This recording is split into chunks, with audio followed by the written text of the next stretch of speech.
Me that the neighbor next door said I stole his money and didn't complete the job. Welcome back to Trailer Talk. We give you the real on how it goes down in the lawn care industry. Today we got a good one for you. So sit back and relax. It's all about being prepared in the lawn care industry. Let's go. Now imagine starting your first job of the day. Nice day, going out there having a good time, right? Enjoying what we love to do, and that's cutting grass. I cut that grass for free.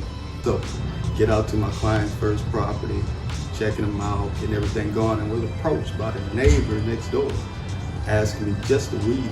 That's all I had to do. Was edge around the driveway, do all that good stuff. So I figured to myself, the best thing to do is go ahead and finish up, get my customer taken care of, and then move on. Maybe I would gain myself a new client from it. Well, of course, this is why I got to emphasize it's so important to be prepared in the lawn care industry.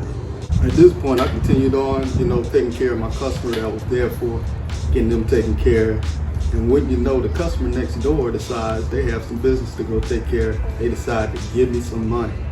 Go ahead and get it taken care of for them. Advice, you probably don't want to ever do that until you complete the job. Believe me, this is the reason why. I took the money, went ahead and started finishing up my job. The customer left, they're no longer there. Now what I should have done was probably give the customer a card, but of course I didn't get that done either. Didn't give the customer a card, didn't get their number. You really screwed up, kiddo. So as I'm going on with the rest of my property that I was just finishing up, guess what happens? My weed eater decides to go out on me. All of a sudden it starts sounding like it's smoking 40 packs of cigarettes a day. Doesn't get any power, doesn't get any gas. But you know what? We got an answer and a solution for that too. So go ahead and check out that other video that I have already for you. A little short, showing you how to take care of the issue that I have with this particular weed eater. Now I have to figure out how I'm gonna get this money back to the customer without having any contact information, anything like that. Decided to go ahead and leave the money on the car outside of the house. Man, this thing is getting better and better as we go. Now it's time to head to Home Depot, get myself another weed eater. I figured that was the quickest way to get the situation taken care of. Because of course I didn't know what was going on with it. So went ahead and went to Home Depot, bought me a new weed eater, one with an actual extension on it, so I had the capabilities to add different attachments and things like that to it. It continued on with my route.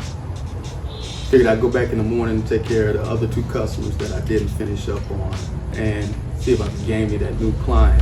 But of course, things don't always work out that way in the lawn care industry. Of course, I go back and finish up the rest of my route. At this time, it's getting kind of late, so I decided to call my customer and tell them that I would be back the next morning to finish. Of course, with my luck, guess what happened? The customer didn't find the money on the car. They reached out to my customer at 9 o'clock at night, pounding on the door, asking where the yard guy was with their money. Stole my daughter's college money? So I get a call from my customer. They're pretty pissed off, wondering what is going on. Of course, they didn't have a clue. They didn't know I had spoke with their neighbor about taking care of any kind of business for them. So imagine your neighbor knocking on your door at 9 o'clock at night, upset about your yard guy not knowing what's going on. So I get a call.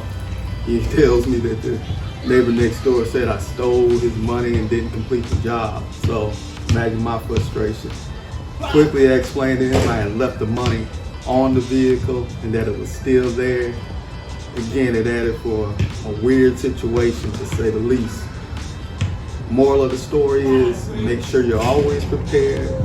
Have you two weed eaters and make sure you're always trying to level up your business.